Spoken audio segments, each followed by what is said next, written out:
Hey everyone, so I'm sure you've all seen that crazy new Monolith thing that's been popping up all over the world right now. We saw it over in Utah, we saw it over in California. I think it's somewhere in Europe now too. All the pictures and the news stories. People thought it was like an alien structure or something. Some people thought it was an artist or some kind of installation, but whatever it is, Jeep has decided to use it as a new marketing ploy on their new Facebook page, and it's basically just using the monolith structure as a plug-in hybrid or plug-in charger to charge the new plug-in hybrid Wrangler, which is called the Wrangler 4xe. Before even getting into the details of the Wrangler 4xe, let's address why this is actually pretty interesting that they're doing this marketing campaign, because it does have some important implications for the future. So, with the introduction of the new Wrangler 4xe, the Wrangler's very, very well known for off-roading. It's one of its main purposes. It is built for that. So, introducing a plug-in hybrid Wrangler, of course, adds in that battery pack. And with the battery pack, we now have 25 miles of EV-only range. Now, Jeep has, of course, trail rated this. This is the Rubicon model that they're debuting it on.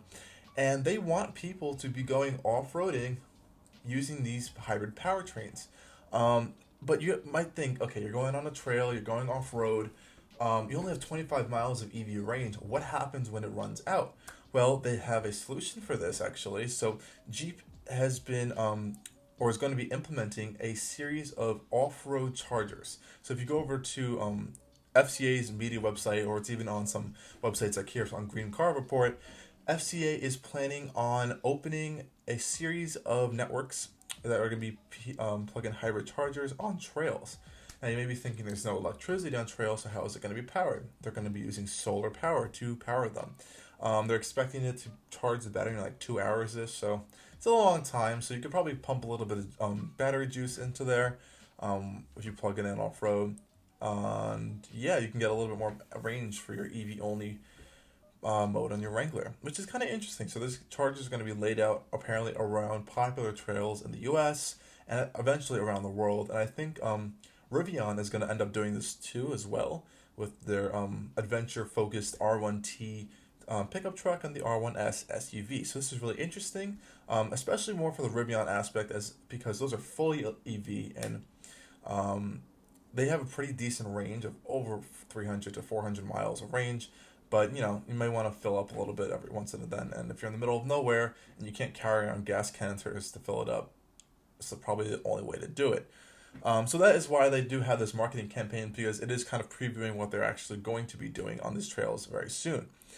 Getting back into the Wrangler 4xe itself, it's a pretty interesting combination of stuff. There's a lot of technology that Jeep and FCA have packed into there. So the powertrain is really the main focus. It's powered by a 2-liter 4-cylinder paired to 2 electric motors, and the battery pack is mounted, I think, within the body, the frame, out in the back.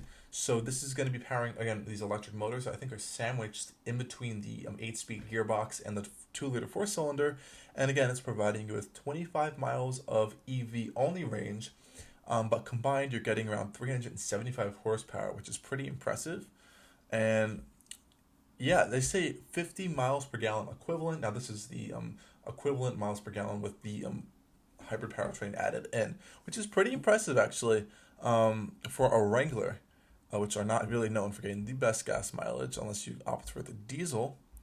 I believe these battery packs are made by Samsung. They use Samsung cells, and Jeep has gone through extensive work to make sure that these cells are safe and ready to be in an off-road situation and environment. So they're sealed, they've been tested, and all that stuff to make sure they don't explode or something while you're off-roading, encountering things like water, mud, rocks, and dirt. I think there are additionally sealed extra steel casings around them as well, so that's good to know. Additionally, with the new 4xe, you get this new blue scheme outside. So there's blue trail rated badges. There's the blue 4xe logo, and it's some blue stitching on the inside. So it's that theme going on there with the 4xe package. Some other highlights that FCA and Jeep have pointed out are that it has a 2-speed transfer case with a 4-to-1 low range gear ratio. Again, still has a 4x4 full-time all-wheel drive system. And since this is on the Rubicon version, you get a crawl ratio of 77.2-to-1, which is pretty impressive. And all of the other stuff, like the approach and departure angles, are pretty much the same. 30 inches of water fording remains, which is still good. And yeah, that's pretty much it. So they did keep the EV-ness, the look of that stuff kind of low with those just the blue trims and everything, which is nice to see. And I do like that they have put a lot of focus into making sure that this powertrain is capable in an off-road setting. Now, people are really going to have to test it out themselves and figure it out. And, FCA isn't known for the best reliability in the world, so we may have to see if these going to have some kinks, which I'm pretty sure that they're going to have some kinks to work out at the beginning of the production run. But yeah, overall, I think it's not a bad option. What I am worried about is pricing. So, as we know, Wranglers aren't cheap. Even used Wranglers aren't cheap. And they can get pretty expensive already, even if you throw in like a diesel or something, because that engine's like a few $1,000s as an option. So, I'm really interested to see what they're going to price the Wrangler 4xe at. But yeah, I would expect to see it up in the higher, maybe close to $50,000-$60,000 range, especially if it's going to be in a Rubicon variant.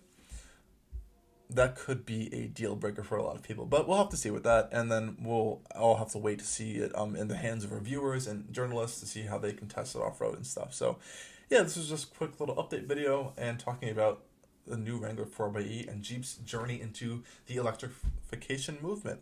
Thanks again for watching.